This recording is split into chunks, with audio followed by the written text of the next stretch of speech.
নজর রাখবো পরবর্তী সংবাদে। কিষাণ মোর্চা খোয়াই মন্ডল কমিটির পক্ষ থেকে আজকের একটি আলোচনা সভার আয়োজন করা হয়। খোয়াইতে আজকে আলোচনা সভাতে উপস্থিত ছিলেন বিজেপি সভাপতি রাজীব ভট্টাচার্য থেকে শুরু করে স্থানীয় নেতৃত্বরা। তবে আজকে বিকেলে সমাবেশের আয়োজন করা হয়, যেখানে সিঙ্গিনালা স্কুল মাঠে সমাবেশে উপস্থিত রাজ্য কমিটির সভাপতি রাজীব ভট্টাচার্য, খোয়াই বিজেপি মন্ডল সভাপতি সুব্রত মজুমদার, কিষাণ মোর্চার রাজ্য সভাপতি প্রদীপ বরণ রায় থেকে শুরু করে অন্যান্য নেতৃত্বরা।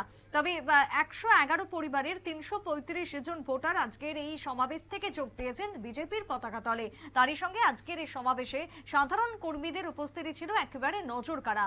লোকসভা ভোট আবহ জমজমাট রাজ্যে, আর এই ভোট পরিস্থিতিতে দাঁড়িয়ে গোটা রাজ্য জুড়েই চলছে একের পর এক সভা। কোথাও চলছে ভোট প্রচার, তো আবার কোথাও কর্মী সমর্থকদের নিয়ে বিশেষ বৈঠক। সবকিছুকে সামনে রেখে শাসক দল বিজেপি অনেকটাই এগিয়ে বিরোধীদের থেকে, সে কথাই বলছে রাজনৈতিক মহল। খোয়াই থেকে কি বক্তব্য উঠে এসেছে শুনবো।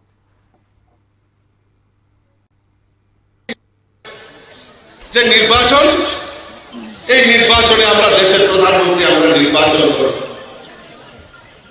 আর আমরা জানি 22শে জানুয়ারির পর ভারতবর্ষের প্রত্যেকটা অংশের মানুষের মধ্যে যে আবেগ তৈরি হয়েছে, ওই 22 জানুয়ারির পর থেকে আমরা বলে দিয়েছি যে দেশের প্রধানমন্ত্রী অন্য কেউ নয়, নরেন্দ্র মোদী আবার তৃতীয়বারের মতো দেশের প্রধানমন্ত্রী হতে চলবে, ধারে কাছে কেউ থাকবে না। ইন্ডিয়া ইন্ডিয়া জোট, INDIA, ইন্ডিয়া জোট করেছেন, মোদীজিকে ঢুকতে হবে।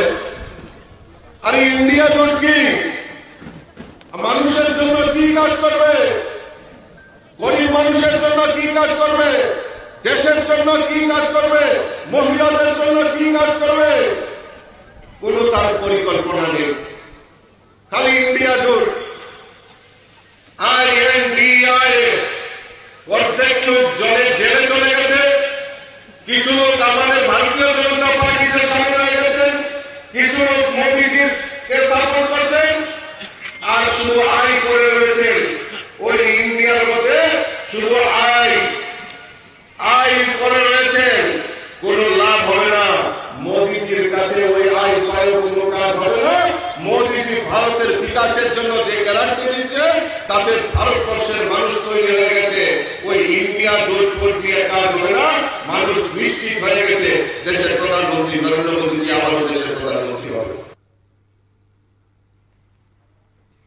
বিজেপির রাজ্য সভাপতি রাজীব ভট্টাচার্যের বক্তব্য আপনারা শুনলেন। সর্বত্রই উঠে আসছে একটাই আওয়াজ, ইন্ডিয়া যে জোট, অর্থাৎ বিরোধীদের যে জোট তৈরি হয়েছে, সেই জোটকে কেন্দ্র করে একের পর এক কটাক্ষ, যেটা সভাপতি রাজীব ভট্টাচার্য তিনিও একইভাবে খোয়াই থেকে তুলে ধরলেন। ছোট্ট একটা বিরতির পর ফিরবো, সঙ্গে থাকুন।